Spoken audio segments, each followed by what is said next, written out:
করে দেয় অনেক আগের একটা ইউটিউবার রিমন ভাই। দেখা যাক পারে কিনা। এটা কি মুন্না 10 কে পুরো হেডশট মানে ভাসতে পারছে।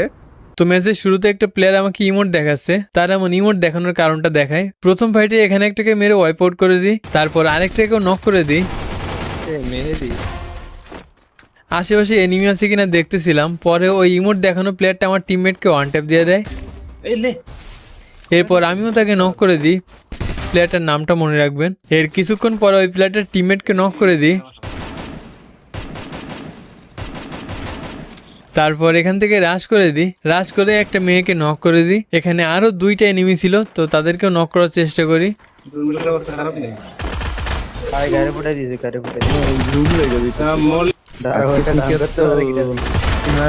তো এরপর ওই ইমোট দেখানো প্লেয়ারটা সামনেই ছিল, আমি আবারও তাকে নক করে দিই।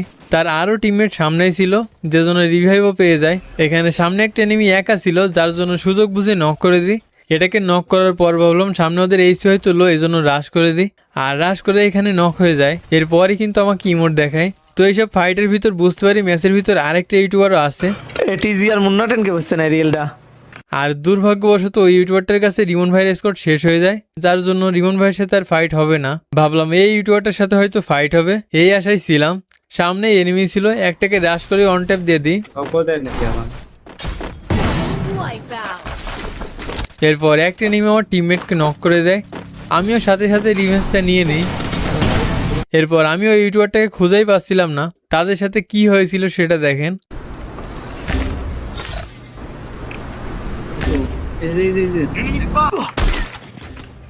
কিরে একটা প্লেয়ারের কাছে তাদের স্কোয়াড শেষ হয়ে যায়। তারা ধারণা করছিল প্লেয়ারটা হয়তো হ্যাকার, এই ইমরান মনে হয় হ্যাকার এটা। এর জন্য তাকে মারার জন্য আমি উঠতে উঠতে চলে আসি। এসেই প্রথমে তাকে অন ট্যাপ দিয়ে দিই। তারপর ভাবলাম এটাই রাশ করার সুযোগ, তো রাশ করে তার টিমমেটকেও নক করে দিই। আর ওই প্লেয়ারটা এরই ভিতর রিভাইভও পেয়ে গেছে। তারপর দুর্ভাগ্যবশত আমিও এখানে নক হয়ে যাই। আর এখানে কিন্তু আমাদের টিম ওয়াইপ আউট হয়ে যায়। তো ভালো থাকুন সবাই।